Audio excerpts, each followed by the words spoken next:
Hello, everyone, and welcome to a new episode of Perfectly Good Podcast, where we are counting down every John Hiatt song in alphabetical order. I am one of your hosts, Jesse Jackson.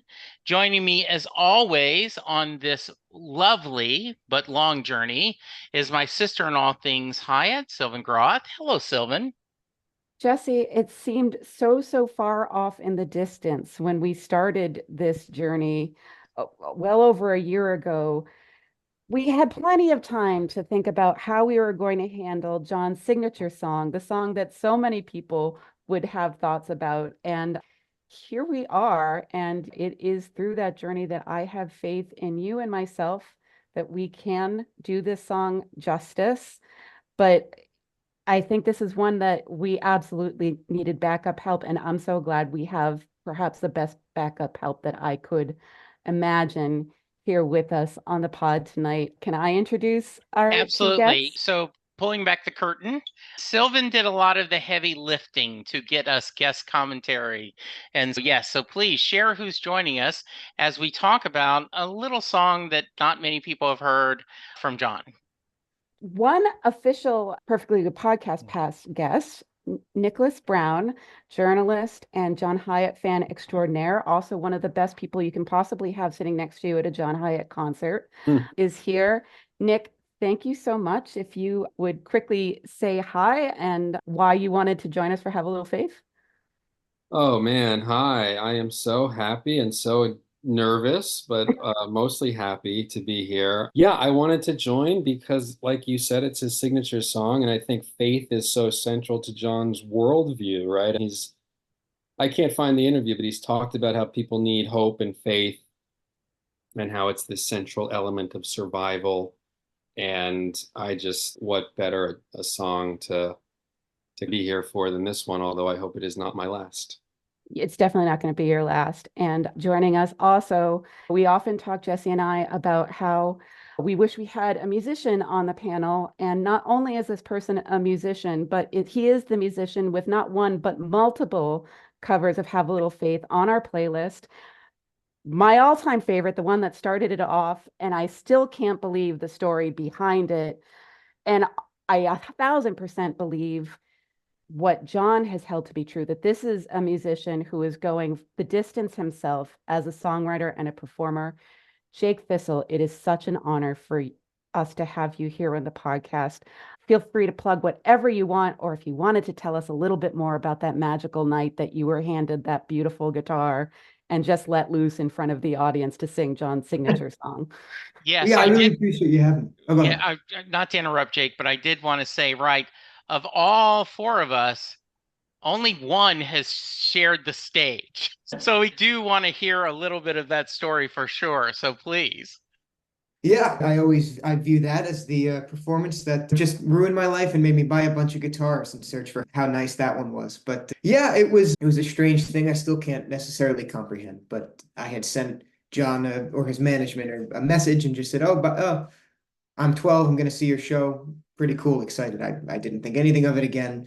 It was just what I did. I just like to play, and so why not? And then they came and I went. It was a great show. The first three songs were Master of Disaster, Lift Up Every Stone, and Adios to California. So it's hard to top that really. Although for me it topped that in the encore. But he came out and he said, "Oh, for this encore, there's a 12-year-old in the audience. I'm not sure if he wants to come up and play this one with me." And I'm sitting there, I can't believe there's another 12-year-old in the audience. That's incredible. But I love your humility right, and no, I had no clue. And then he said my name, and then I don't know, I blinked, and then I was off stage. But it was really fun, and I'm so grateful there's a video of it, and and it was a good time. And so you're right, I do have multiple covers out there. I just feel like if you add up all of them, it can become as half as cool as the one he did. So I'm trying no, to get as many as I can to get up there. you really do it justice. And I love that we can actually see you grow See me into drop the the keys. song. Not Yeah, that the first one wasn't, no. Thank you so much for joining us, of Jake. course. Okay. All right. Yes. So we are talking Have a Little Faith. This is going to be, you can overuse the word special, But in this case, it truly is a special episode. Not only do we have a wonderful roundtable with us, we have multiple people that have called in with their thoughts. Some of us had emailed. So we're going to just try to do this song justice. And I feel like we'll still come up a little short, but we're going to do our best. So Jake, Nick, thank you so much for being here.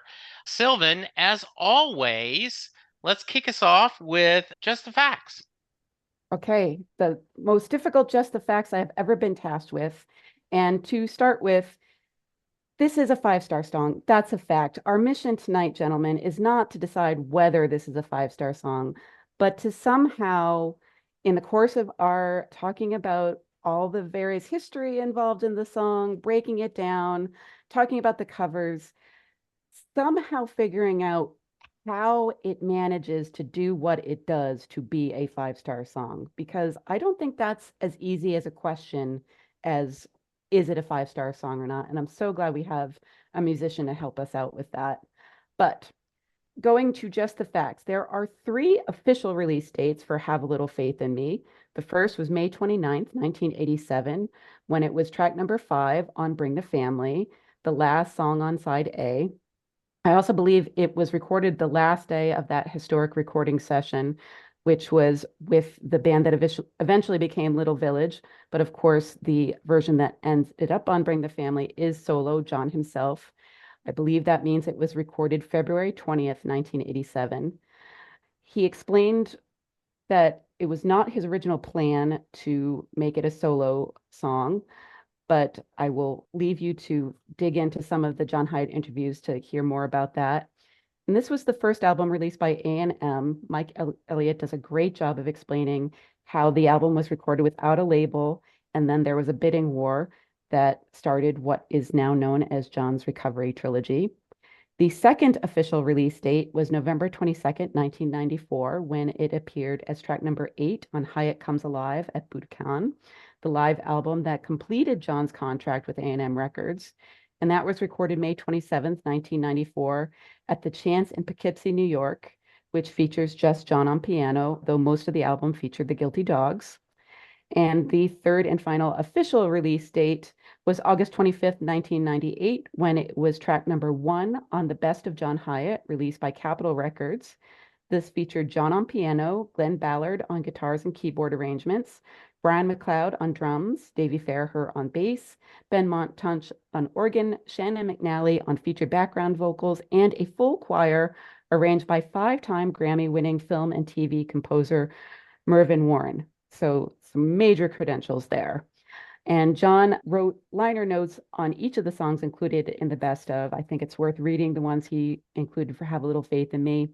Quote, "If I had a nickel for every couple who told me this was their wedding song, what I want to know is how many of you are still married? Or better yet, has anyone used it more than once?" But seriously, it was a scary re-recording this song that a lot of folks seem to like just fine to begin with.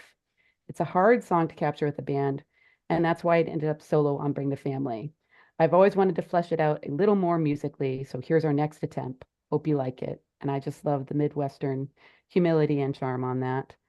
I also really love the version that appeared on the best of, and I searched high and low on the YouTube to find a video that was John performing it on The Tonight Show with Jay Leno, because I know I'm not imagining it. I remember him doing it with the full choir on The Tonight Show, which was pretty special. Now, to further dig into the story of that original recording, we're going to quote the wonderful biography by Michael Elliott, which of course he titled Have a Little Faith, the John Hiatt Story. And this is Michael writing, "In the tenuous first few months of sobriety, when John was still living in that little over-the-garage apartment in Pasadena and still, however vainly, trying to work it out with Isabella, he started writing." Quoting John, "I felt like I was writing stuff I've never written before," he says. "My wife and I were struggling. We had the baby, and I didn't know what to do about any of it other than stay sober another day." End quote. Michael continues, "He reached back to those songs in his room listening to WLAC and those soul-stirring gospel songs the Hoffman would spin. He started playing a simple piano figure over and over again until the words came.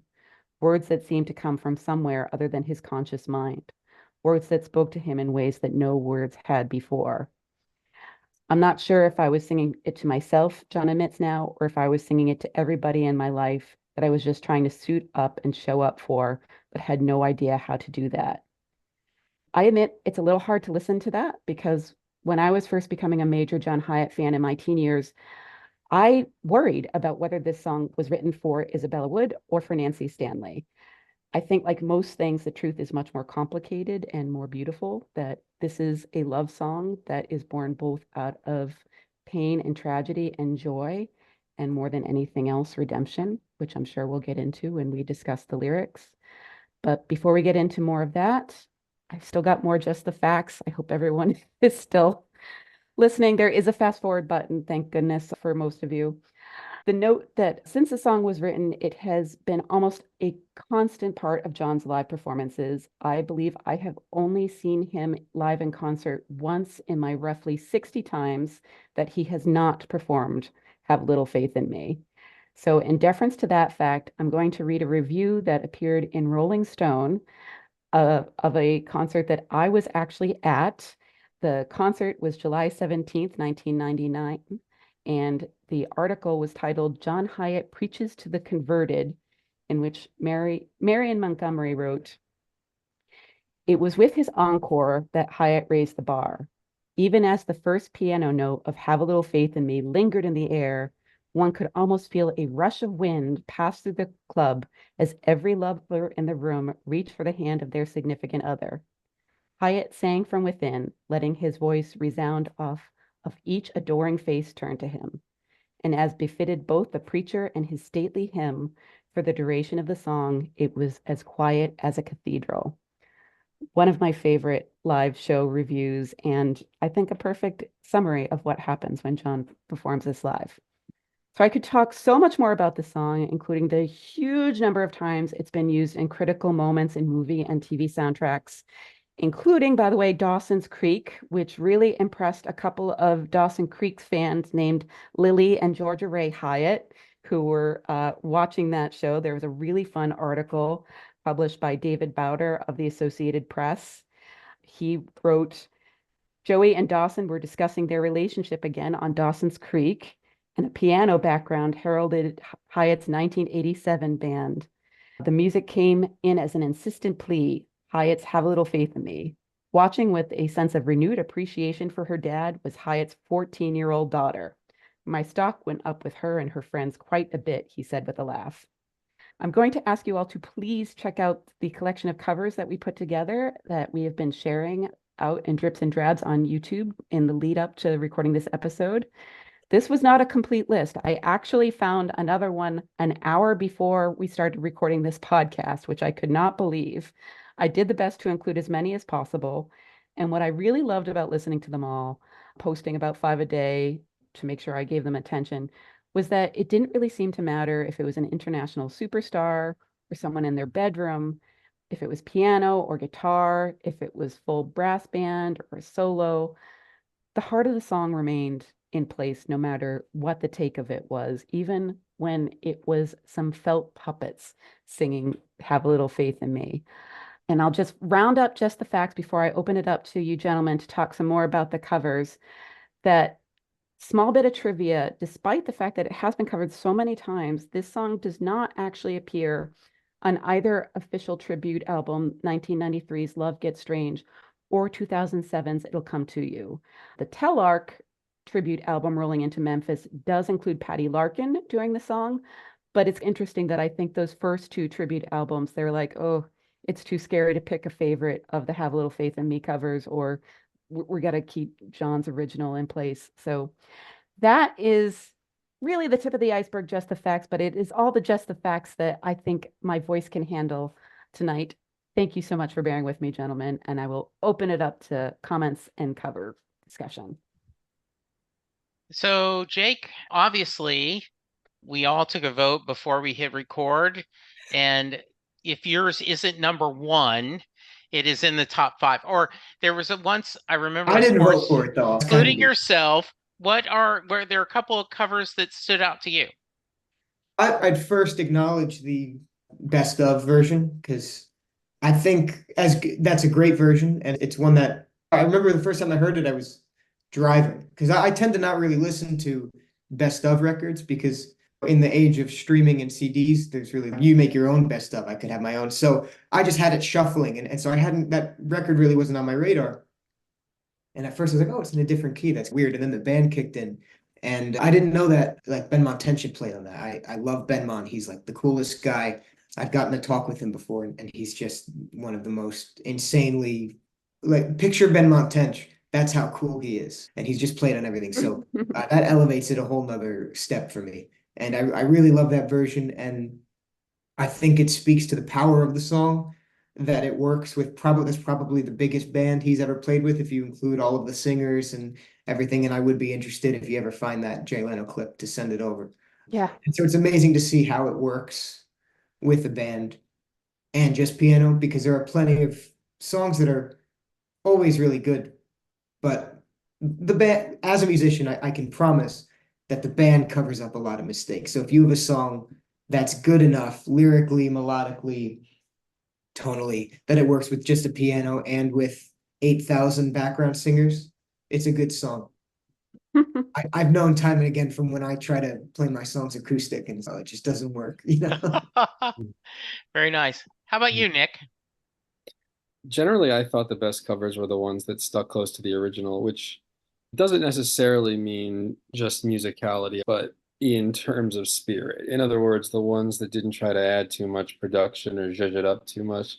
It's not to say you couldn't have a band, but I loved it when the power came from the soul of the voice and the strength of the playing and not so much from quantity, right, or production. I thought Shaka Khan did a really good job. I thought Ilse DeLong, I hope I'm pronouncing that. Some people I'd never heard of, Eric Henry Anderson, the Tuesday Night Music Club, I thought did a great job. I think an exception to my rule would be Joe Cocker. Maybe that's just because I have a soft spot for him from the Wonder Years, but because he did add some production, right? But he has this gift of knowing how to use it and bringing in that those gospel singers, but just making it come across holistic and genuine and soulful. And I just thought he was fantastic. And his voice, forget about it. He's got a great voice.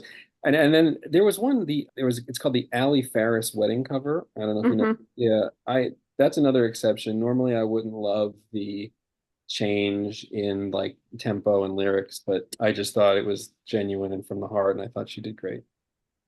I agree. And I liked how she said that she was aiming for something that would work for someone to walk down the aisle, which was interesting for the number of times, as John pointed out in his liner notes, he knows people have used the wedding song.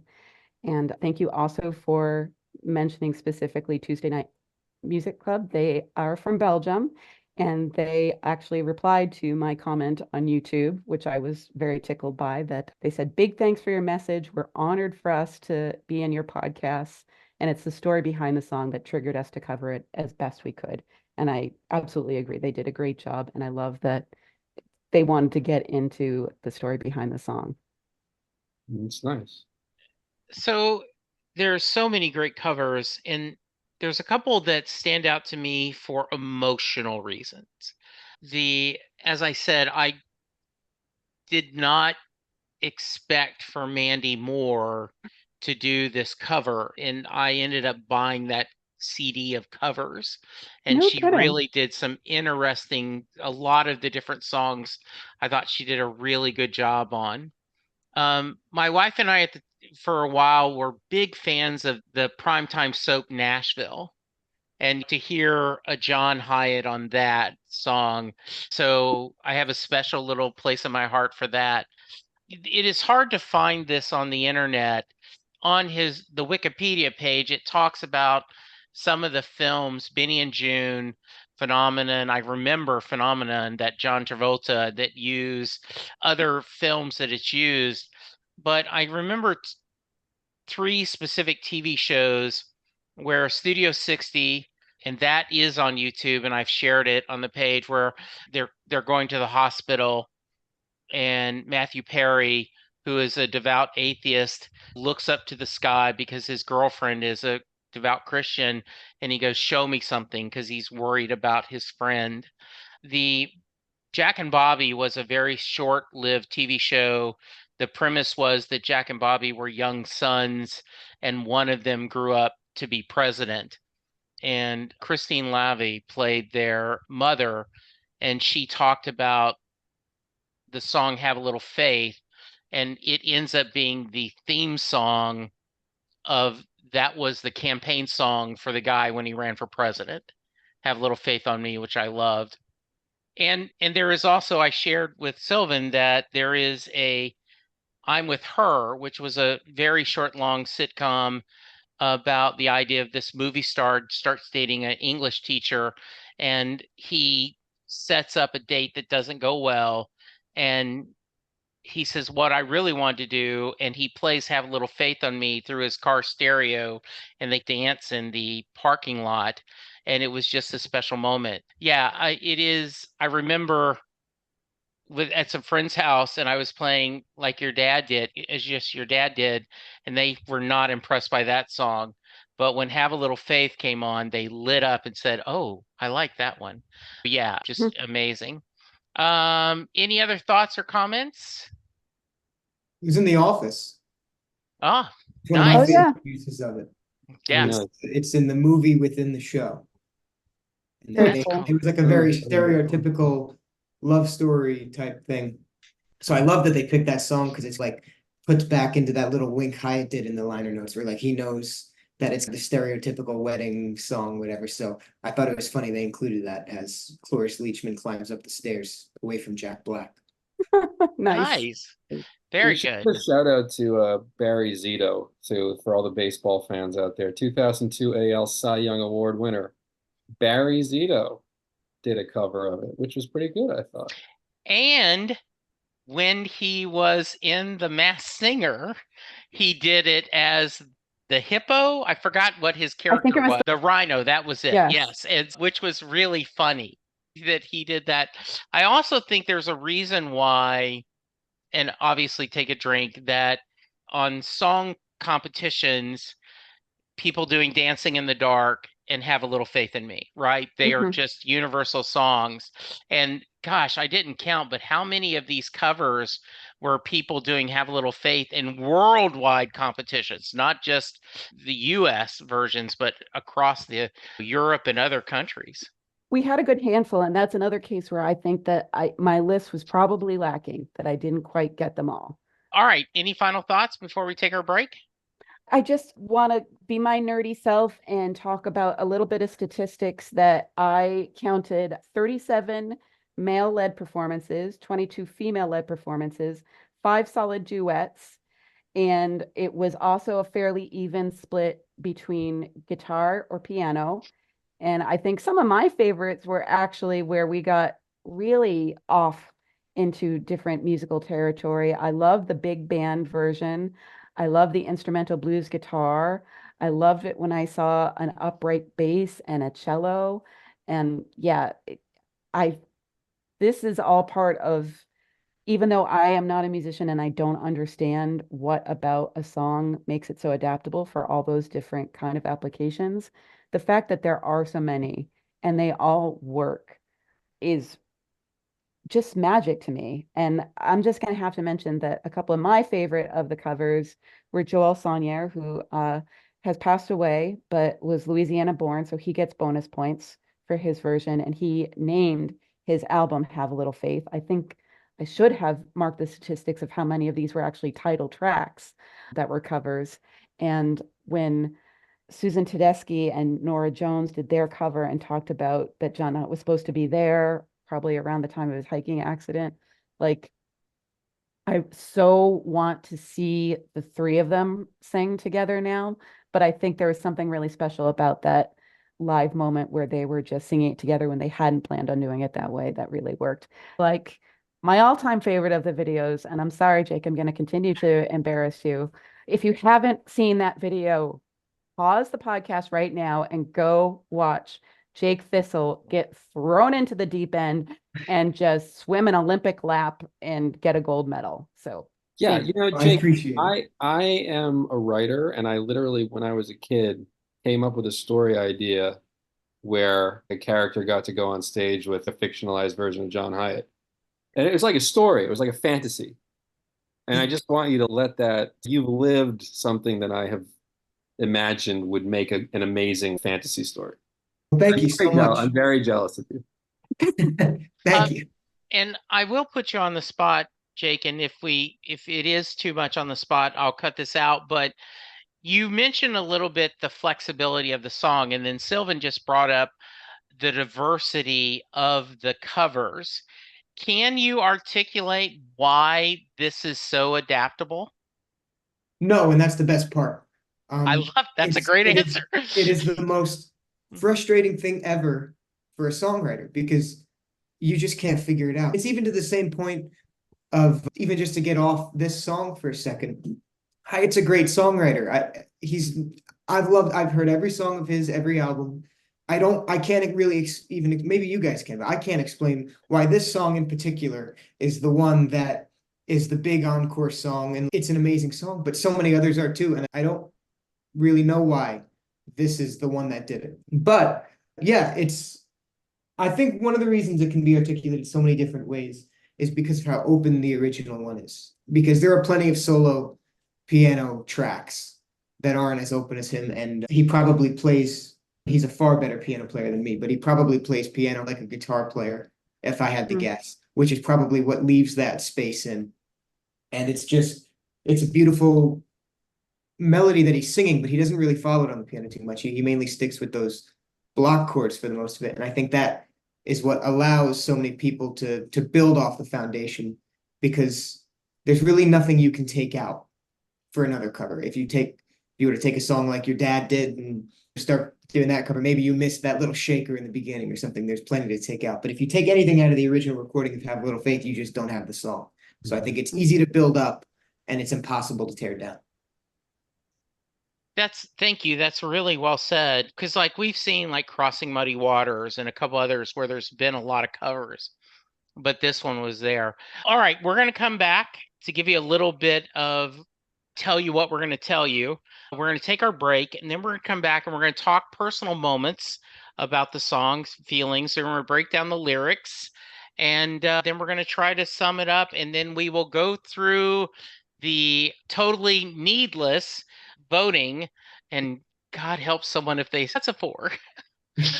Nick, do you have a talk about why you wanted to join us, possibly to talk about this story, this song? Is there a personal connection to you?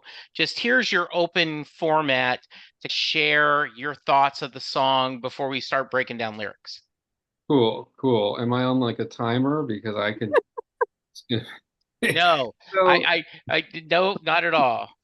So I think I mentioned at the top how faith and hope I think, are central to Hyatt. It's like a very Hyatt worldview thing.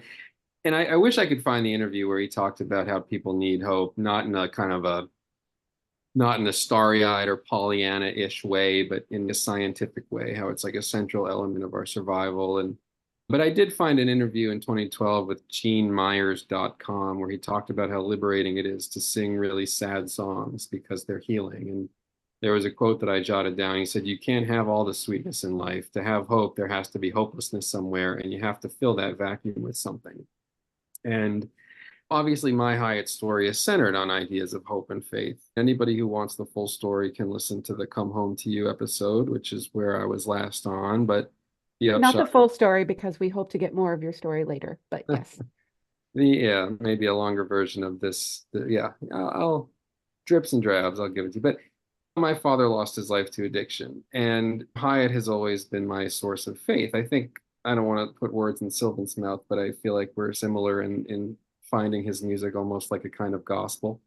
And when I was a kid, his music gave me faith that my father would come through it, because John had. And when he didn't come through it and took his own life when I was 20, then in my adulthood, John's music gave me faith and hope for myself to come through that, right? And I think the takeaway was that faith and hope and trying to find a way out of trouble and sadness, it matters even when the result doesn't pan out. A bad result does not cancel out or invalidate the healing and buoyant effects of having had the faith. And that's, I think, the genius that John has hit on And that's one way in which I think this song kind of epitomizes him.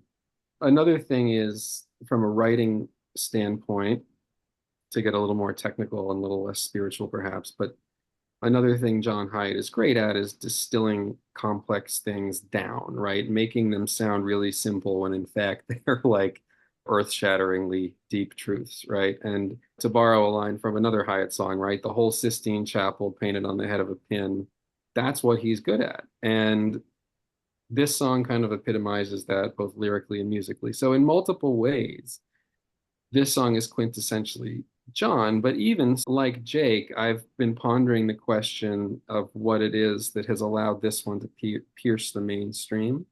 I was going to put that question to you guys. Jake has put it to us. Sylvan put a version of the question to us. So I guess we're out of luck. I guess nobody knows the answer. But what I could, because what I just described, this musically very stripped down, lyrically very straightforward, no metaphors, no fancy stuff, just open the vein and bleed truth and pathos, right?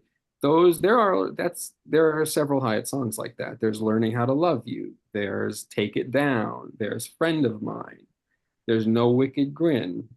What is it about this one? I feel it too. I'm not questioning it. It's special. But if you ask me to articulate it, I'd have a tough time. I think it has something to do with vulnerability. His vulnerability in this song, coupled perhaps with the theme of faith being so gutting and universal. And I have some other thoughts too that are more appropriately said later in the episode. And then the last thing I'll say is I've always wondered if he wrote this song after a fight. But we'll get more into that later. I won't expound too much on that now. Sylvan said earlier that it's so complex and a song comes out of so many different places. I think that's true. And I've always heard conflict in it, even though it's so beautifully loving in tone. And I'm looking forward to talking more about why that is. Thank you for that. I certainly hope everyone will stick around for the whole episode, but friend of the podcast, Craig Colby, sent a recording that talked about from a man's point of view of how Have a Little Faith, he thinks from his version, it's a man song. And it's a really beautiful how he brought that up. Jake, obviously, talk about lightning in a bottle and going that this moment. I remember, and I'm going to draw a blank, but I've had a guy on the podcast that did No Surrender with Bruce on stage, and that kind of led to him having the confidence to do his own music. I think you were already destined to, you said the moment you could hold a guitar, that was all you wanted. But can you expand a little bit more on any personal thoughts about this song? Yeah, absolutely. I agree with everything you guys have said. And Nick, you're talking about faith and hopelessness. And I think Hiatt is so good at turning hopelessness on its side and making it a good thing almost. Like what I always say, it's always hard to pick a favorite song, but whenever anyone asks me what my favorite song of all time is, my go-to answer is always Adios to California. And I love that line about nothing to do but turn around because he flips the whole, a lot of people would look at that as I'm done here. But that line for me, it twists it right back into, but that means I have a whole another country on the other side that I can square one is not necessarily the worst thing all the time. And I think that song is, I think it goes hand in hand with this song and the whole have a little faith. It doesn't come from a place of negativity, but you can hear in the performance and in the writing the kind of the place he was in and that kind of way he was unsure about everything at the time. I think it's entirely reflective of this point in his life. It's like it's that Polaroid, that snapshot immediately printed of what he was going through at the time. I think that plays into the vulnerability we were talking about. Sylvan? As I said, I first listened to this as the ultimate love song to his new wife. And I had a little bit of anxiety when I started to dig in and find these bootlegs that came before he met Nancy that suggested that maybe he was writing it for Isabella. And I have shared on the podcast before that I'm a suicide attempt survivor. And pretty much as long as I can remember being aware of John Hiatt and his story, it was first the idea that I could never do that because I don't want to hurt someone the way that I understand John has been hurt. And then it became I have to get past the fact that I did this unthinkable thing and tried to end my life. And there were a few concerts right after I got out of the hospital that I remember hearing this song and being really angst about it, and that I didn't have faith. Am I worthy of even sitting here in the audience? And I don't think you can listen to this song and not feel a sense of universal salvation. I'm a universalist by my religion. And in fact, I read these lyrics from the pulpit when I was giving my sermon, The Gospel of John Hiatt, which I will quickly transition out of the heavy stuff to say that was an experience that really taught me that there is something magical about this song, but it needs the music to perform its magic. Because when I was standing there reading this verbatim, I was like, no one in this building is gonna get how brilliant this is and how perfect and soul-saving this song is with me just reading the words without that piano, without the vocal performance that I think is just as much of an instrument as anything else for John. Was an easy song to pick as John's favorite because when I became a fan, it had been established for a while, but it took me a while to grow into it.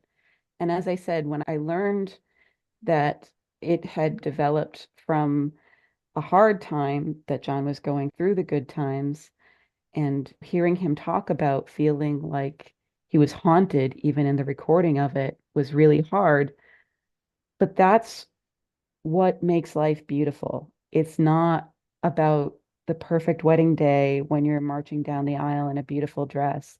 It's about the day that you're crying on the bathroom floor because your marriage just fell apart, but you still keep on going and you still have faith in yourself. And for that matter, you still have faith in your spouse who let you down, that no matter what happens, they deserve their own kind of happiness too.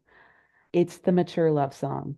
And I was afraid of this episode because I wasn't sure if we could do it justice. I was afraid that pulling it apart might somehow weaken the magic that is this song. And here I am having faith that none of those things are true.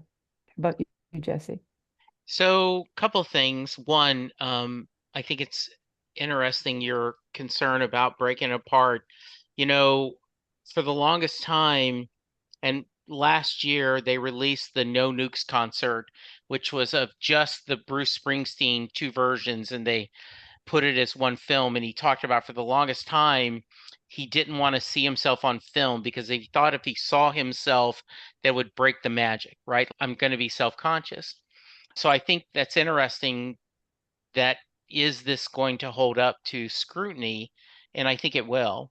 So I have two stories. One, 2015, I'm diagnosed with colon cancer. I'm in the hospital.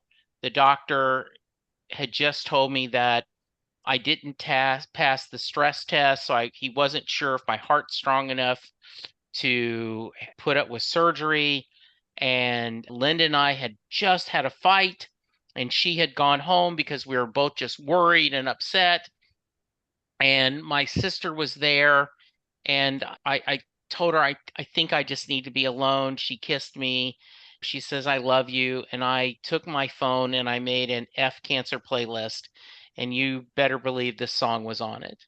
And I kept that F Cancer playlist all the way through all my chemo, and everything was fine. That alone would make it special. But let's go way back to 1986, 1987. And I had gone to work for Metropolitan Life selling life insurance, and I sucked. I failed. I was horrible. So we moved to Dallas, and I had gotten a job, and I got laid off. And after I had not had the job very long. And to make ends meet, I was actually getting up in the morning, throwing a newspaper, right? And John came to Ellen's Redo, which was on Greenville Avenue, and it was just him. And Rick Lisco, who I've talked about often on this podcast, his wife at the time, Jennifer, Linda, and I went. And I knew that I had to get up at 4 a.m. to throw papers. And he started doing Have a Little Faith with Me. And I realized that was my plea to Linda, that I know it looks like I can't take care of her because I've failed at 2 jobs in a row. We're in this new city. And it was just this prayer that I was throwing out to her to believe in me, to have faith in me. And you can see I'm having tears now, just that moment. That song was so powerful. And 40 years later, Linda and I are still married. Everything's good. But that moment, and when you hear that song, it just, that pleading to believe in me. I often say Thunder Road is one of my favorite songs. Have a little faith, there's magic in the night. But that have a little faith in me is just so strong, because believing in each other is just so powerful, the way you said, Nick. Yeah, that's my most personal moment about the song. I think that encapsulates it well. And thank all of you for sharing your different perspectives, because I think it speaks to how it can speak to you in different contexts over the course of a life.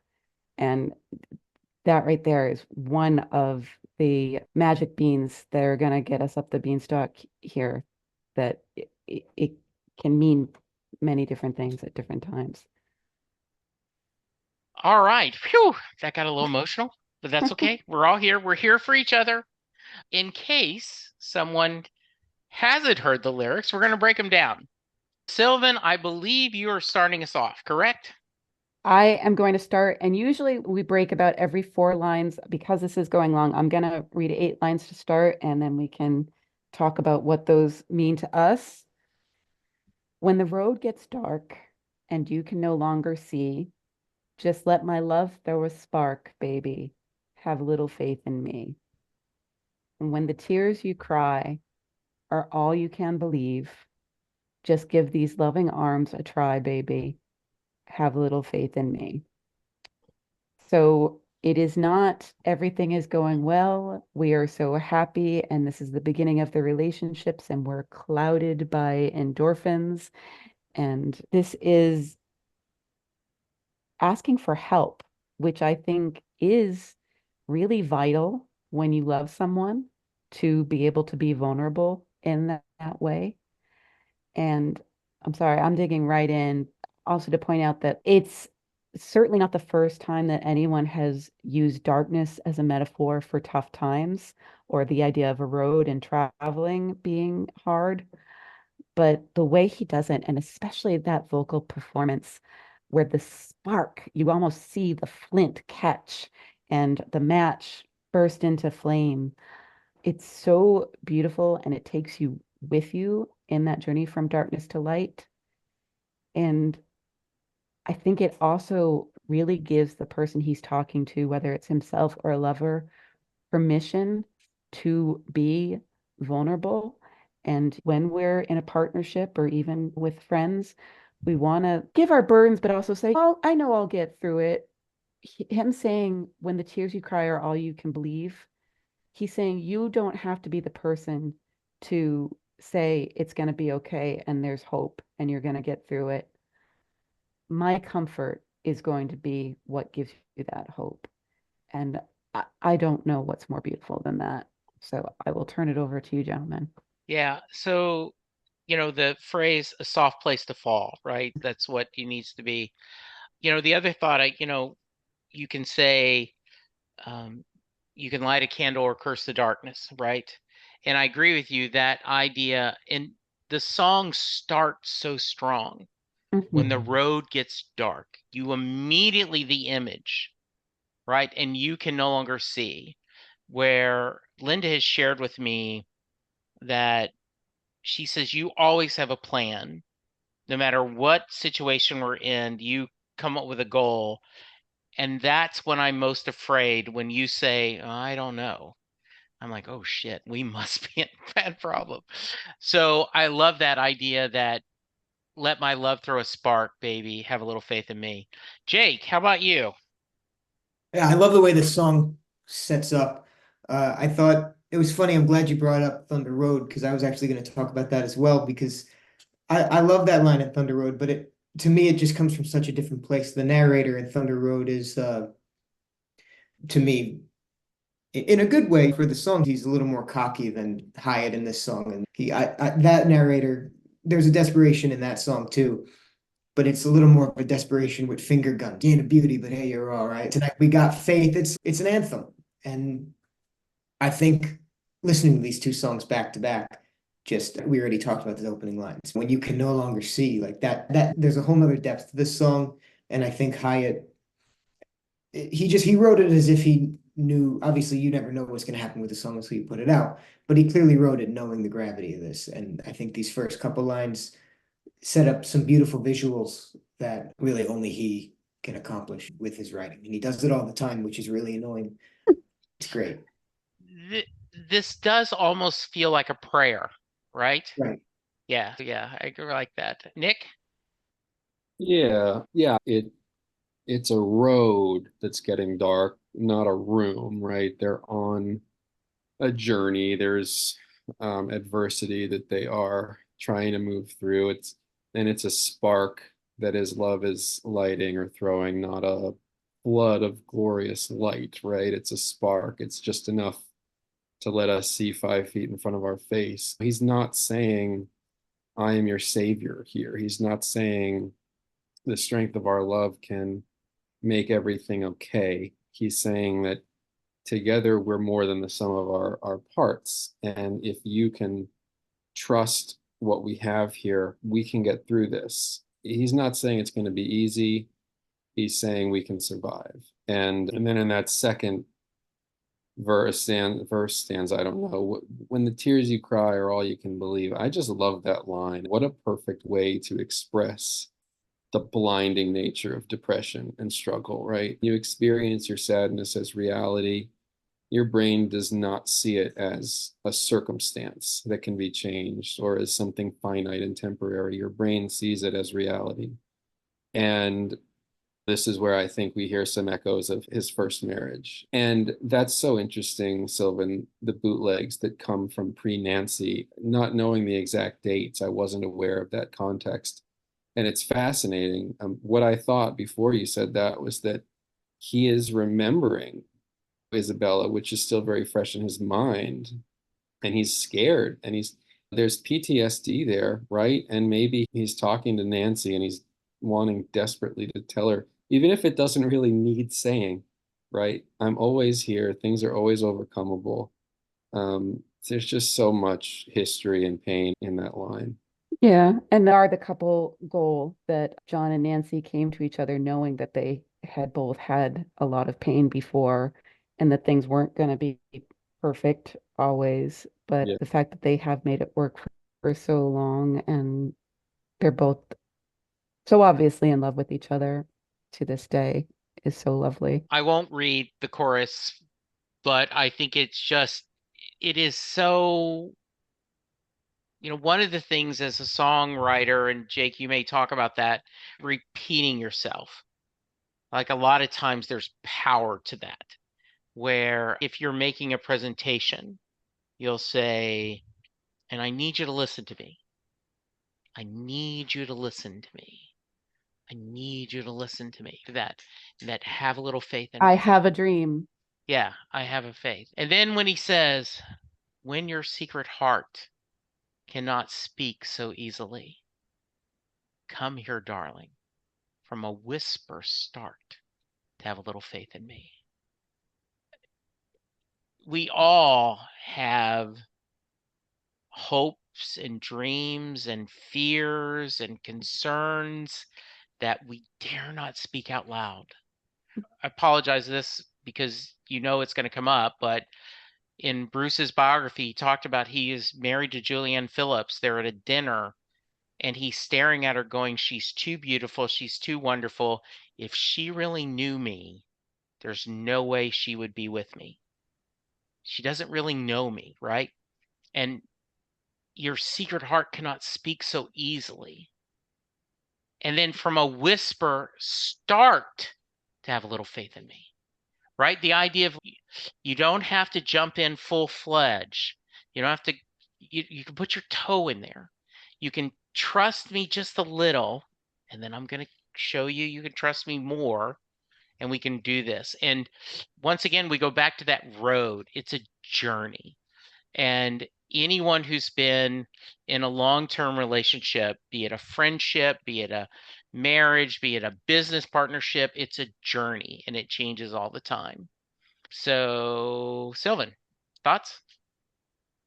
I think you covered a lot of it. And again, it goes back to that idea of a mature love song, because I was thinking a few examples, but oddly, there was an M. Night Shyamalan movie where there's a couple and they're trying to repair a marriage, and the wife asks when the husband might have started to worry that something was going wrong. And he explains it was a moment when he had a bad dream, and rather than waking her up for comfort, he just sat there with his own fear, not wanting to disturb her, not feeling like he could get the comfort from her. Um, and I had many a moment like that myself as my marriage was falling apart. And you would think that by reaching out to someone, you're doing it for yourself. In fact, when you are revealing your secrets, when you're asking for help and comfort, you're really taking an act of faith that they can give it to you, and you're giving them a power to either help you or not help you, which is really scary. It's being in that vulnerable place. And here he is being vulnerable by asking for the vulnerability. And it's so simple that it's almost magic, but he's revealing something that in order to be in love, you have to reveal yourself, even if it's something that you can't scream out loud, you have to whisper. And he's saying, come to me. He's opening his arms to have all those dirty parts as well as all the beautiful parts. Jake? Absolutely. Something from this verse that calls out. I love Nick's point about the spark. And I think a similar thing to that is when he starts talking about the whisper start, I think a lot of stereotypical love songs, I feel like a lot of them are very declarative. And there's I'll move mountains for you, and you're the most beautiful thing I've ever seen, and all this poetic imagery that is great. But I love the insecurity of this song. And that idea of a whisper start, in addition to everything that Jesse said, was just it starts from a place of it just testing the waters and feeling it out, and it's a little less definitive, and so I think that's a really great addition. And nowhere in here do we talk about beauty or Right. attraction or any of those things that are the typical love song kind of. This is a song about being in love, not about falling in love. Yeah, and it's a cliche, right? But if you marry your best friend, when the love and passion fades, you still have that companionship. And it's true, that I still adore Linda, but that friendship and that faith in each other is the air. Nick, how about you? Yeah, we do have the version of ourselves that we don't show the world, right? The fears, doubts, and insecurities that narrate our lives. But we also have these complicated feelings about things that we can't always articulate. And you might be saying, when you can't even articulate your deeper truth, you don't even know what it is. Maybe you're not just not ready to reveal it, but maybe you don't know it yet. And that's okay. Don't worry. I'm not here to rush you. I'm here to meet you where you are. And from a whisper start, I remember when my dad died, it wasn't immediately, okay, I've had this trauma, now start to grieve, not now grieve and get over it. It was this whole pre-grief process where I had to even just get to the point where I could start to grieve. And it was because there were just all these other feelings in there that I had to sort through. There was shame and anger and resentment. There was shame and resentment that came out as anger, which is what always happens with men. But I had to sort through all that and learn to find the language for all of that stuff and just get to the point where I could say, okay, I'm really hurt now. Now I feel hurt and ready to grieve. And I think he's talking about that first step where you have all these feelings. They're powerful feelings, but you're not able to process them yet because you can't even tell what the hell they are. And he's saying, I'm there for you even then. And I just think that is so beautiful. And I have to state for the record, your gender does not have the monopoly on mixing up emotions when Yes. you're Glad to having hear. trouble with them. I'm glad. And I think that's one of the reasons why this works. You said on our covers, it was almost 50-50 whether what the gender was singing, because it has that. We are just throwing ourselves to our potential partner and have faith in me. You can trust me. This is James Taylor's You've Got a Friend, right? Has a Mhm. similar feel of that, but this is so much more raw and just it is you're throwing your heart out so much. All right, did everyone get a turn? Okay, all right. So I think Jake, you're All right. next. So for the next verse, when your back's against the wall, just turn around and you will see. I'll catch you. I'll catch your fall. Just have a little faith in me. The reason I picked this verse was because of my love of Adios to California. And it's so funny because, of course, this song was written 30 or so years before that, if I'm doing the math correctly, which I very well may not be. But I think this verse and all of Adios to California work so well together. And I think it's so telling because they were written about the same time. They weren't written at the same time, but he wrote that about this time in his life. And this is the verse that always makes me think that he's obviously talking to himself through at least part of this song. And this is the part for me where that's the most clear, just because Adios California is much more of I think, a simple narrative about that time and him saying nothing to do but turn around, which I talked about before.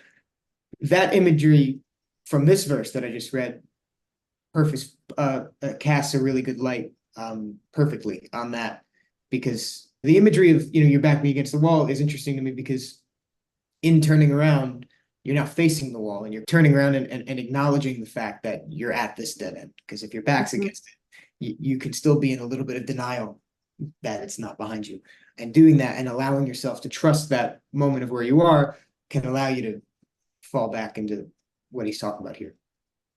That's very well said and a good point. I'm just going to footnote, we have not talked about Adios to California yet because I wasn't ready when we were at that point in the alphabet. And to your point about when it was written, Jake, there's a draft that shows up on a bootleg around 1996-ish. Oh, wow. So yeah, we are going to be talking about it in the R's because the draft was called Right Now, and we're going to be talking about the two different versions somewhere You in have the to R's, send and that we to would me, love to please. have you come back. Yes, we will count on you to go. Sylvan, your thoughts? I don't think I can do it better, except that the idea that I did get a little bit confused that if your back is against the wall and then you turn around, you're facing the wall. So that didn't really make a lot of Confused on that. physical sense. I have a thought about that, but Yeah. no, you I don't really have much to add to the symbolism of the words, but I love the vocal performance and the way that John can stretch out those notes. And it doesn't have to be a great soaring vocal, the way that a 12-year-old boy might really reach for those crazy notes and take us all into this amazing journey. It can be a little bit small, but that you can almost hear the struggle of the wall and the wail of that delivery of that line. And then the certainty and the really steadfastness of the rest of the verse, where it's just, we don't need to be screaming here. It's just soft and steady and nice, even tempo. Yeah, and when your back's against the wall, just turn around and it's a comma. You will see, I will catch you. And the idea, like, it's a trust thing, like your back is to the person. You can't see them, but they're saying I will catch you when you fall. Gives this the way you will see because you can't see because you've turned is just a really I I don't think about that till we just brought it up. And then when you start breaking it down, you could see maybe that's not what he meant. Maybe he was like, oh, your back's against the wall. You're going to turn to a side. And there I am. However, and I agree with you, Sylvan. He, every version was beautiful. But that first one with him and guitar and using his voice so well as a instrument to tell the story works so well. Nick, your thoughts, and then I think you got the next verse. Yeah, I'm really glad you guys brought up the wall thing. I had it in my notes and then I deleted it because I thought you guys would all get mad at me for trying to nitpick John Hiatt's grasp of physics while we're like trying to honor one of the greatest songs ever written. But good to see you're all thinking the same way. But I think he's just, yeah, I think Jesse nailed it. I think he's maybe his order of the words in a certain way for the sake of rhyme. But what he's really saying is when your back's against the wall, turn around and let yourself fall, and you'll see that I'm there. And I love that because to me, back against the wall, it's a very confrontational connotation. Someone has pushed you there, right? Now, maybe that's just because I'm a sports fan, and when a team is on the brink of elimination, that's the expression they use. They say their backs are against the wall. Maybe I'm over inferring, but that's how I hear it. I hear him saying, our love, our trust can be solace from the conflict that we're facing in our lives. No matter who or what is against you, you've always got me on your side. And there can be some liberation to knowing when to fold them, right? Look, your back's against the wall. It's causing you all kinds of stress. Maybe your boss is a jerk. You know what? Don't feel like you have to fight. You can leave. You can quit. It can be liberating. Be weak. Do what you need to do for yourself. We are together and we're going to get through this. And you don't always have to try to thread the needle. Keep everybody happy. Again, just a lovely, I think, sense from him there. Should I go on? You want me to? Please, yeah, go for it. Okay. I've been loving you for such a long time, baby, expecting nothing in return, just for you to have a little faith in me. Time is our friend, because for us there is no end. And all you got to do is have a little faith in me. I will hold you up. I will hold you up. Your strength, your love gives me strength enough, so have a little faith in me. And then the haze, which I'm not going to do. But yeah, should I start or do you guys? Please. Yeah. Okay. This is where I wonder if maybe this song grew out of conflict. It was always in the back of my mind that the phrase have a little faith is usually a phrase that is used sardonically. You say it to a person whose lack of faith has left you frustrated and exasperated. Come on, have a little faith. You would never say it to someone who had faith. Like you would never tell the most religious person at your church, come on, man, have a little faith. You would never tell Barack Obama to have a little faith in the American dream. So there's that. And then we come to this, I don't know if it's a bridge or what you'd call it, but we have now left the realm of the perfectly contained, perfectly manicured lines and verses. And we've entered the realm of messy, soulful belting out of emotion, perhaps partly improvised. And he's leading with his emotions here. And he's letting himself go. And I infer from that that this is where he's at his most honest. And so what is he saying at his most honest? He's saying, hey, I've been working my butt off to show you can trust me. I've loved you for so long. I've asked nothing of you except to give me a chance. Now, this is not to say that I think it's an angry song, far from it, but I think it's the resolution. It's the resolution of maybe a conflict. I think it's that moment of that twilight moment in between the fight and the return to normalcy when you're still in the throes of the emotions, but at last true communication has replaced the anger and the resentment, right? And you've had that moment of insight. You've finally been able to articulate what you need from a person and what you've been lacking. And I think that's the healthiest, like most honest part of any marriage is that moment of insight where you're able to say, I love you. And it's because I love you that I need to be real with you about what I need here. And demanding this from you is not meant combatively, right? It's meant cooperatively. And I guess circling back to the question we all posed a version of at the outset about trying to define why this song resonates so much. I wonder if that's part of the mosaic, that he has captured a moment that few songs ever capture. It's not the fight and it's not the blissful love, but it's this moment amid all of that and in between all of that where it's hard and painful and sad, but you are making a conscious choice to turn towards your partner instead of away, right? You are doubling down instead of running away. And I think Mm. that is ultimately the beauty of the song, is that he spends this whole song asking her to have faith in him. But the song itself, the very act of writing it and singing it, is a gesture of faith in her that he is reaffirming. Someone else, maybe Sylvan, made a similar point about the vulnerability of asking someone else to be vulnerable. So it's a two-way street, and I think that's just where the power comes from for me. Couple things. It is almost like a structured Catholic prayer that has been printed into the missal, and then he turns to almost an evangelical tongues, right? Just a Mhm. free form. Like I had my written down little wedding vows, and now I'm just going off script to share. The other thing that you reminded Nick, and I want to hear you guys, is one of my favorite TV shows is Friday Night Lights. And the producers pulled Kyle Chandler and Connie Britton and said, understand, in this show, you two will never get divorced. This couple is never going to break up.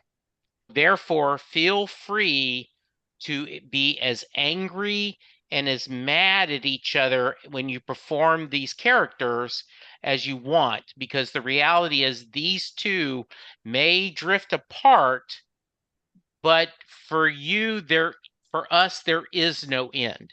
For that couple, there is no ending. And that is such a thing. Is there's a joke, murder yes, no, divorce never, murder maybe, like a joke. And that is, and I love how you put that, how it does. I'm just now sharing my heart to you, and not only am I asking you to believe in me, I'm telling you I need you to believe in me, right? Jake, thoughts? Yeah, I absolutely agree. Really, the only thing I'll say to this, because I agree with everything that has been said, melodically, I think it's super interesting. In addition to, there's a key change here, and there is a subtle, but especially because he plays it acoustic, and then I've also seen solo, and I've seen him play it acoustic so much. Almost always, there's a little bit of a tempo change to it. It speeds up right as that walk up to the key change. And then melodically, I think it's really interesting. This song has such a singable, crafted melody, and it even when he embellishes, it's such a manicured thing. And each verse, they push and pull in a similar direction each time. And then once this happens, it speeds up, it gets into a different key, and suddenly it's just reaching for the stars and embellishing and hitting as many notes. And it's just a really interesting way that it lines up with the theme, like Nick was talking about, in terms of this is the part where there's a little bit of a shift in the song. I always think that's really interesting, and I've seen John in concert more times than I've seen anyone else in concert, which is still not up to your numbers, but I'm working my way. But in the 15, 16 or so times I've seen him, he has played this every time I've seen him, I believe. Maybe once he did, but anyway, regardless, he does it in a similar way every time, despite the fact that I've seen different versions. I've seen him play it on guitar, piano, everything like that, but he always speeds up when he gets there. I've never went back and watched my video with him, but I'm sure he did it with So, me.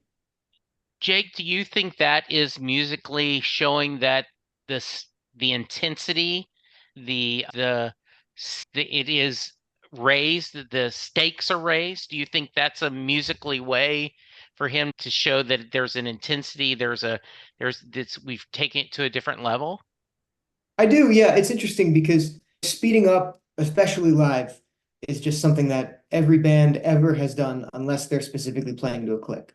So you could make an argument, and especially because he recorded this solo and there's no drummer to, there's no Jim Keltner sitting there to keep him in check. That can happen But the fact that there's also a key change, which has to be explicitly written. He didn't just hit play on the recorder and say, I'm going to be crazy now for the last 45 seconds of this song. These are all conscious things. And so even if the bit of a tempo change is subconscious, which it very well could have been, because this is just where the energy picks up, and that's bound to happen if you're not playing to a click.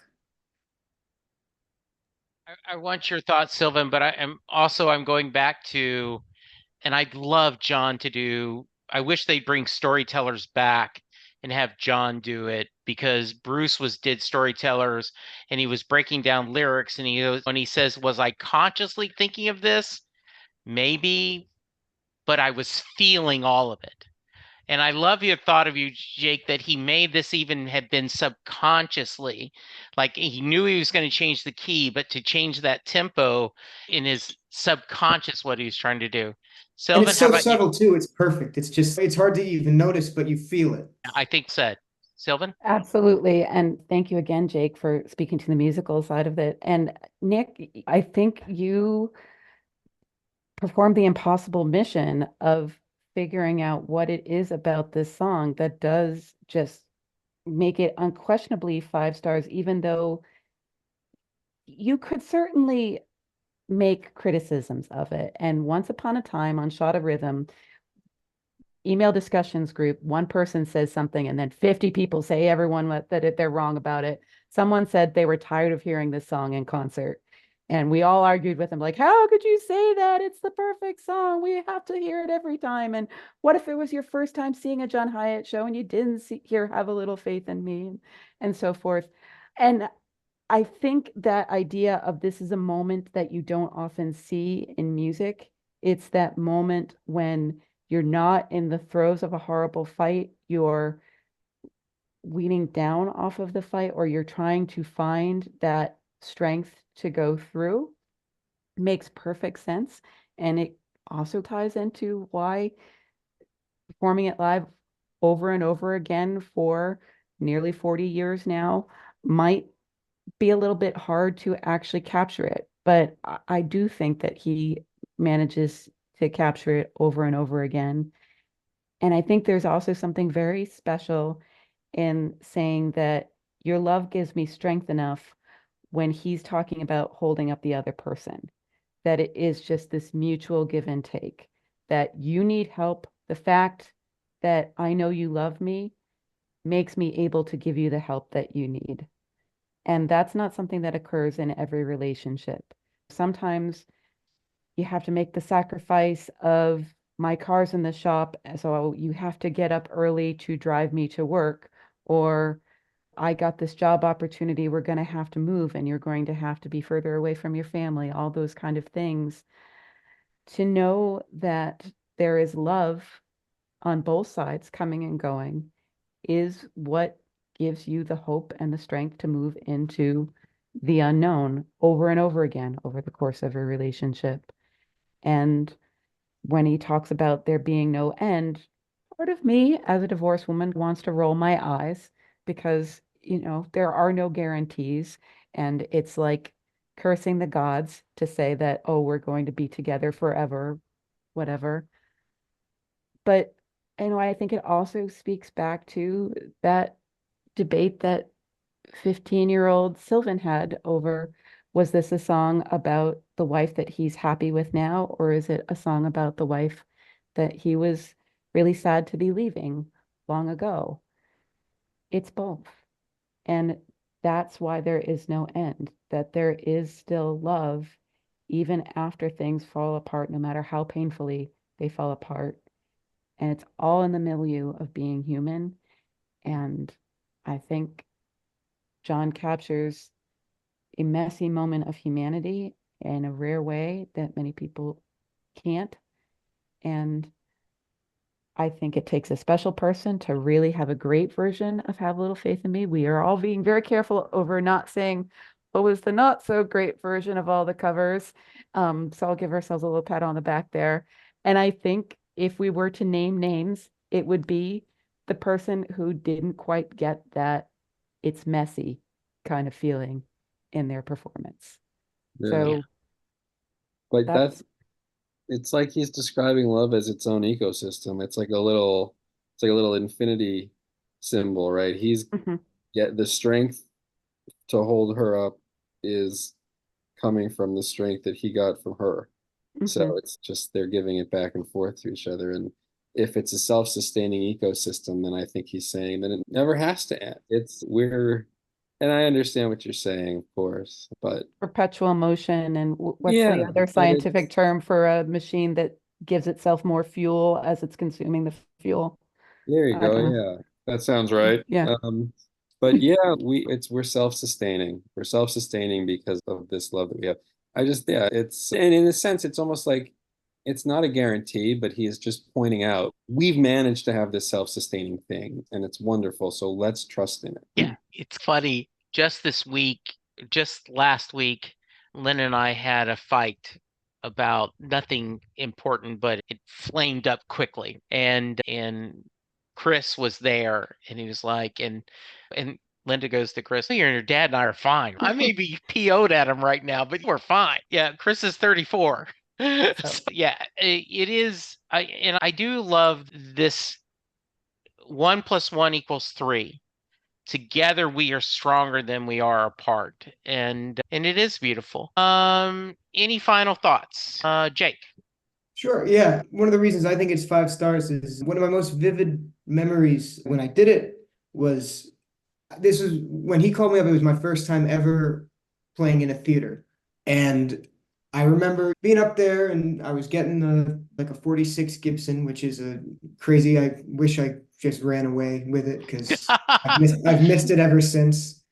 And there was all these people and it was the coolest thing. And there was like the balcony and everything. And then once he started playing the song, it just flattened to black screen. You couldn't see anybody. It was just, there was no depth to it. It may as well have been a curtain. And so now flash forward, I guess 7, 8 years. Now I'm incredibly fortunate. I do many theaters a year, and that does not happen ever. Like it's not. I would just assume that's what happens in theaters. I Before that I was doing restaurants, and now I'm playing with John. It was like the craziest thing, but that just does not happen. And it's not something I can explain. I've played theaters on my own music, on other people's music, and that doesn't happen. I got the chance to open for him a couple weeks ago, and when he played it, it was the same thing. It just faded into nothing. And so that's why. I don't know what that means, but that's the beauty of it. that's a perfect description of the magic, and I don't think we have to explain how that spell is cast. Just the fact that it continues to have exactly that effect over and over again. It very well said, because I know exactly what you're describing, Jake. Yeah, and Brian Wilson, by the way, as we're recording this, it's his birthday. Toward the end of his career, when he would tour, he'd end with Love and Mercy. And it was always just the perfect way to end the show. And I know John doesn't always necessarily end with "Have a Little Faith." He may do Memphis "Ride with the King" or Memphis. He'll turn it up, but it is one of those things. I have the argument with longtime Springsteen fans. I've heard "Born to Run" too many times. Okay, just give it up, right? You're just that's it's on the bingo card. I do love how you threw in there, Jake, and this is a you aren't even trying to do a humble brag. I opened for him a couple weeks ago. So way to go, guy. I Um, appreciate yeah, is this one of the covers you throw in every once in a while when you're doing a live show? Yeah, certainly. There was a time because of him, I ended every show with that for a year or two after that happened. These days, when I'm playing with the band, I don't do it because it works too well solo. But Yeah, sure. like, sometimes the theater, when they have a good backline, I'll bring this, which is a fine piano. It's hard to find a better keyboard. I love it. But when they have just a grand piano sitting there on the stage, it's very difficult for me to walk away without playing "Have a Little Faith in Me" and "Summer Highland Falls." Nice, really nice. I love that. All right. All right. I'm already scoping out venues in Vermont. I will make sure that I start scoping out venues that have baby grands. Please, I really So, appreciate it. Good. yeah. I'm coming to Exeter, but I'd love to Yeah, keep going. great. It'll be great. Nick, how about you? Final thoughts, and can you articulate why it's a 5-star song? I No, I think I tried my best just now with the whole thing about the vulnerability and the fact that he's actually reaffirming his faith in her. I think that's the big secret of the whole song. It's actually a song about his faith. in her and in the turning toward your partner in the hard times rather than away, doubling down and capturing, as Sylvan said, a moment that a lot of songs don't capture, where you've reached a moment of insight about what you need, and you have to be vulnerable in order to express it. And it's not easy to do. But yeah, I just, now it's like we're getting towards the end here, and it's just all the fears and doubts and crippling anxiety about whether I said enough and whether it will end and then it'll be over. And we will have a little faith, and we will have reached this watershed moment in this journey. And it's all these mixed emotions. I'm sad. But yeah, I'm enjoying this, and it's just a great song. So I don't know. I don't have a whole Yeah. lot else to say. It's we're glad it happened, not sad it's over. So I'm gonna let you have last word on why it's a 5-star song, Sylvan. So I'll go, and then we have a few other things to do. This is a 5-star song to me because of the personal connection. I have shared multiple times that John Hiatt was the first artist that when I started dating Linda, that she brought up that I did not know of. And so went through these stages. And I remember the excitement of buying Bring the Family. And what your dad did is, I think, if I had to put one favorite song on the album, that would be it, just because I always loved that song, and especially after I became a father. But the emotional connection of those moments when, before we had Chris and I had been laid off, and just wondering, because Linda and I had only been married a couple of years, stuck with me. And then with fighting cancer, and the idea that Linda and I have gone through this journey together, and we both have had faith in each other. Just this articulates it so yeah, that's in my very unpoetic way. It just speaks to me in the way that many there are many songs that hold a personal place in my heart, but this is certainly one that would, if you had to have a small playlist of songs you would hear over and over again, this would probably make it. Sylvan? Everything that you guys have said, and then just my analytical brain of the checklist of what makes a 5-star song. Is it a song that you would use to introduce someone to John Hiatt? Absolutely. Is it a song that is adaptable to a lot of different singers, songwriters, and so forth? For goodness sake, we had to take 2 weeks to just get through the list of all the covers, and all of them were great. It sounds great on guitar. It sounds great on piano. It sounds great on tuba, for goodness sake. And does it give you something to inform you about life and yourself and your journey? 1,000%. Not only in just the words that are there on paper, but the backstory. And the Hyatt catalog would not only not be complete without this song, but if this were the only song that this little songwriter working on Music Row in Nashville ever managed to get recorded, you could still say, wow, that guy can write a great song. And it just happens to be the crown jewel in a catalog that is going to take us 7 years to get through, or perhaps longer if he comes out with a couple albums before the end of our journey.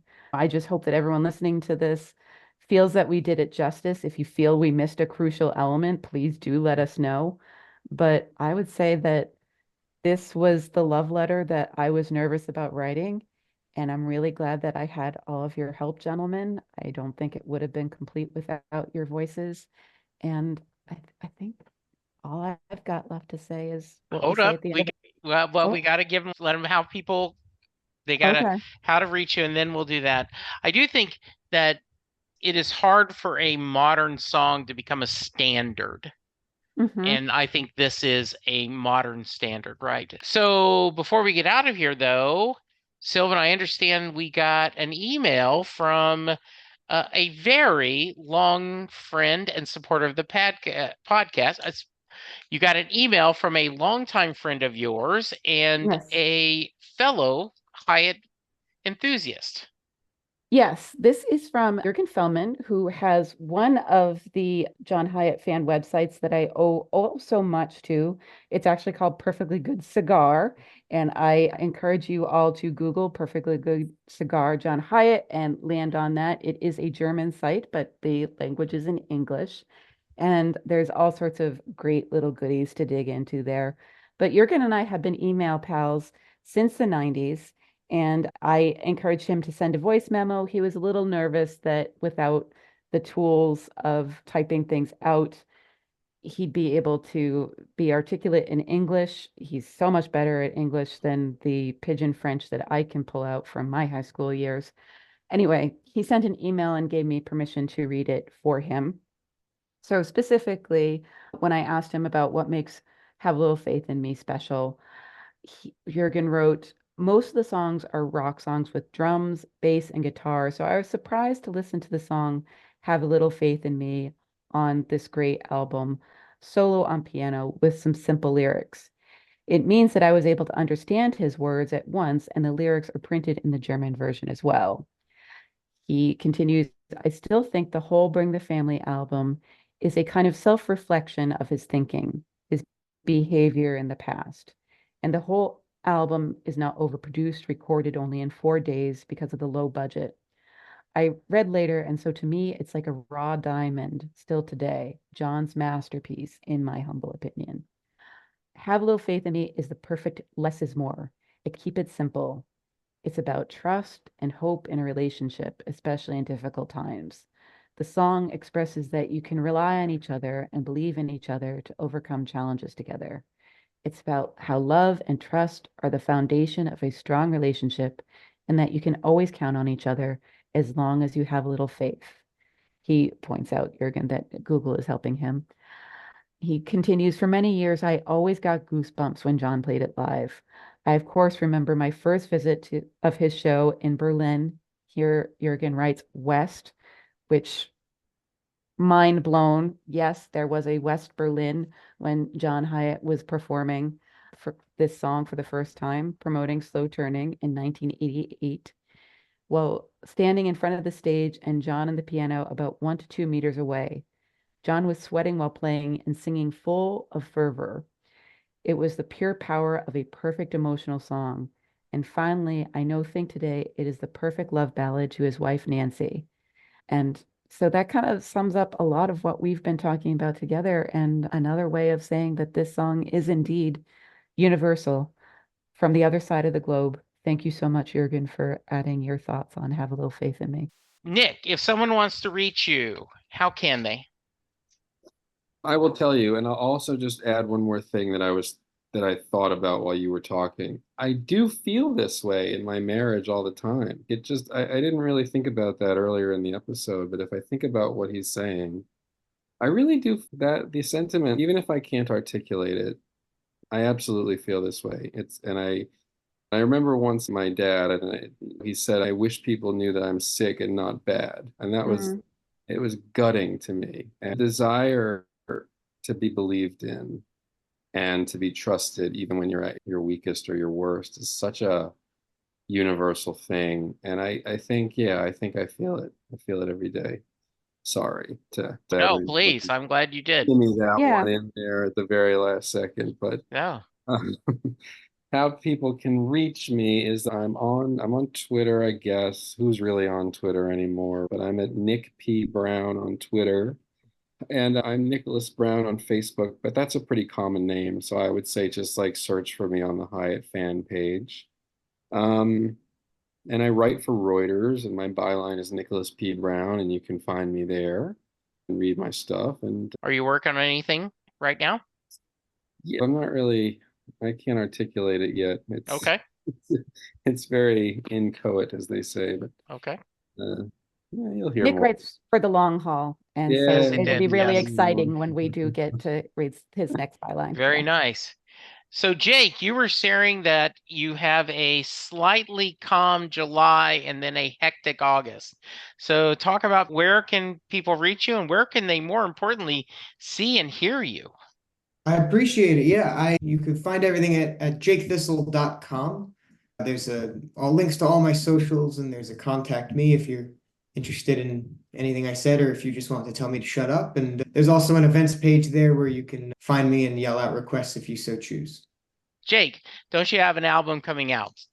Yes, I have an album out on June 28th. It's a live record called Live at the Transparent Clinch Gallery. Danny Clinch is an amazing photographer, as I'm sure most people know him just from all that. And yeah, it's a whole collection of songs. A bunch have been released, a bunch haven't been released, and there is a cover on the digital version of the album. And the best place to get it is from your website? Yeah, it's going to be on all the streaming platforms. So wherever you listen to music, it will be, and then we'll have physicals in the store shortly after it comes out. So awesome. Sounds great. Yay, physical media for music. Sorry. Yay. All right. Sylvan, how can they reach you? They can like our Facebook page, Perfectly Good Podcasts, John Hiatt A to Z on Facebook. They can find me making myself quite at home at the John Hiatt fan page on Facebook, although I will quiet down now that I don't have 5 covers of Have a Little Faith in Me to post every day. My name is Sylvan Groth on Facebook. I'm Sylvan Green Eyes on X, but I stay off that dumpster fire more these days.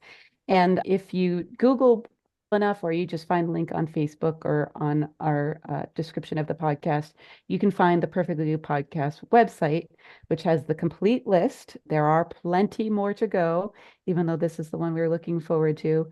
And there's a nice form on there where you can send us your information so you can be like Nick and Jake and come join us on a future episode. Absolutely. I am at Jesse Jackson DFW on Twitter, aka X. I would be leaving too, but I have podcasts to promote. So yeah, hang in with me there. Jake, Nick, thank you so much for joining us. This was such a joy.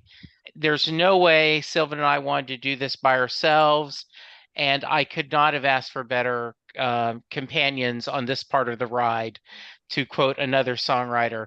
So I just want to thank you both so much. You guys really shared of your heart and shared of your soul talking about this great song, and that means a great deal to me. Sylvan, any thoughts for our guests?